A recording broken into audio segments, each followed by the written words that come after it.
Dans le prolongement de l'allocution mardi soir du président de la République, le Premier ministre a officialisé aujourd'hui, lors de sa conférence de presse, la réouverture de nos golfs dès le samedi 28 novembre. Il a pour la première fois cité très explicitement le golf dans sa prise de parole. Et nous tenons, au nom de tous les golfeurs, à l'en remercier très sincèrement. Cela valorise tout le travail de la FF Golf et évidemment de la filière. Dès ce samedi matin, donc, tous les passionnés pourront retrouver le chemin des parcours, qu'ils soient d'ailleurs adultes ou mineurs. Bars, restaurants, terrasses des restaurants, salons, salles de réunion devront en revanche rester fermés, comme c'est le cas partout pour le moment. Les vestiaires, les caddy masters, les salles de sac ou encore les pro shops pourront quant à eux ouvrir en respectant un protocole sanitaire strict. Les grands principes de ce protocole, vous les connaissez déjà. À l'intérieur, une jauge fixée à un espace minimum de 8 mètres carrés par individu, port du masque pour tous, mise à disposition de gel hydroalcoolique et désinfection fréquente des locaux à l'intérieur. À l'extérieur, un maximum de 10 personnes en groupe. Chaque club reste libre de définir quelle zone il souhaite ouvrir. Il est possible que ceci se fasse progressivement, en plusieurs étapes. Il faudra notamment faire revenir les personnels, dont certains avaient été placés en activité partielle, en chômage technique, comme on disait avant, jusqu'au 1er décembre. Avec l'assouplissement du confinement, les clubs ont la possibilité d'ouvrir les parcours, le practice et les zones d'entraînement. Je reviendrai dans quelques instants sur le protocole sanitaire spécifique au golf qui devra être observé. Oui, en individuel et jusqu'à un ratio de 9 élèves pour un enseignant en collectif, soit un total maximum de 10 personnes. L'école de golf, elle pourra reprendre dès ce samedi en respectant ce même ratio. Les opérations de golf scolaire pourront également reprendre dès la semaine prochaine. Le tout, encore une fois, en respectant le protocole sanitaire et notamment le port du masque pour l'enseignant, tout comme le respect de la distanciation physique entre lui et les élèves ainsi qu'entre les élèves eux-mêmes. La principale contrainte découle de la limitation à 3 heures maximum d'activité physique par jour et à celle relative à la distance maximale de 20 km du domicile. Alors, elle peut paraître surprenante pour certains d'entre vous. Nous comprenons que l'intention du gouvernement est de limiter au maximum les déplacements et les interactions sociales. Vous pouvez vous aider du site internet du gouvernement geoportail.gouv.fr pour préparer vos déplacements et vous assurer que vous respectez les règles fixées. Dans nos échanges avec nos interlocuteurs au sein du gouvernement, une approche plus restrictive nous avait été présentée dans un premier temps. Elle aurait limité les déplacements à 5 km du domicile pour une durée maximale de 2 heures. Nous sommes montés au créneau fortement aux côtés des autres fédérations de plein air pour permettre l'assouplissement de ces contraintes et permettre la reprise du jeu dès ce week-end.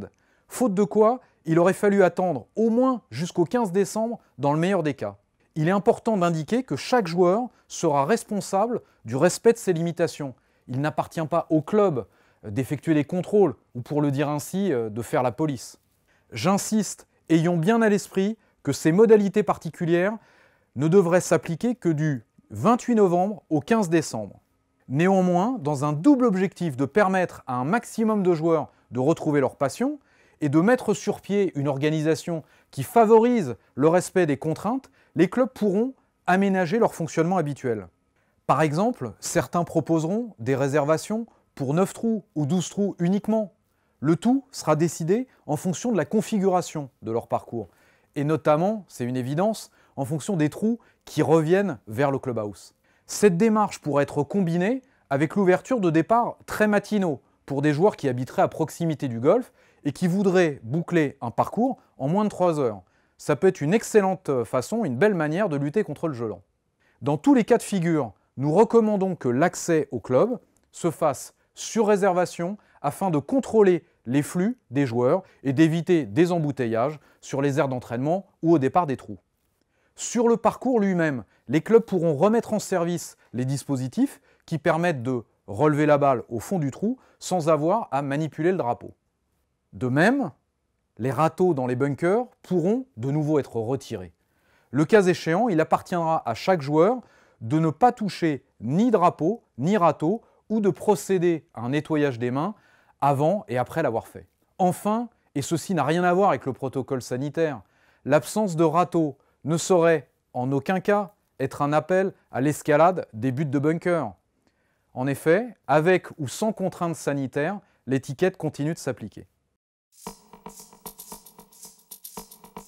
Vous allez retrouver un protocole très proche de celui de 11 mai, c'est-à-dire lors de la première phase de déconfinement. Cela signifie pas de compétition, pas de rencontre hivernale jusqu'à nouvel ordre.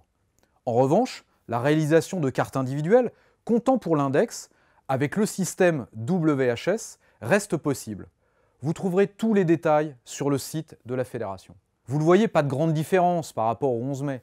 Je précise que l'on recommande en plus et fortement le téléchargement et l'activation de l'application Tous Anti-Covid. Les clubs, vos clubs, vont être destinataires dès ce soir de ce protocole sanitaire et des éléments de communication qui l'accompagnent. Avant de conclure, nous voulons simplement insister sur le fait qu'il appartient à tous, autant qu'à chacun, de respecter les protocoles sanitaires en vigueur dans les lieux clos, tout comme sur le parcours. C'est précisément parce que le golf a su faire la démonstration de son sérieux, de sa capacité à se conformer aux restrictions qui ont frappé notre discipline, que nous avons réussi à nous faire entendre des autorités. Au fond, le respect de ces principes relève du bon sens et de la responsabilité individuelle. Si, ce que personne ne souhaite évidemment, le contexte sanitaire à moyen terme évoluait de façon négative, c'est précisément en démontrant que nous jouons au golf de manière responsable, sans encourir ou faire courir de risques de contamination, que nous mettrons toutes les chances de notre côté pour que notre pratique soit préservée, quel que soit le niveau d'alerte. Nous comptons sur vous, vos clubs comptent sur vous. Les 732 clubs français ont, tout comme nous, du baume au cœur à l'idée de vous retrouver très prochainement.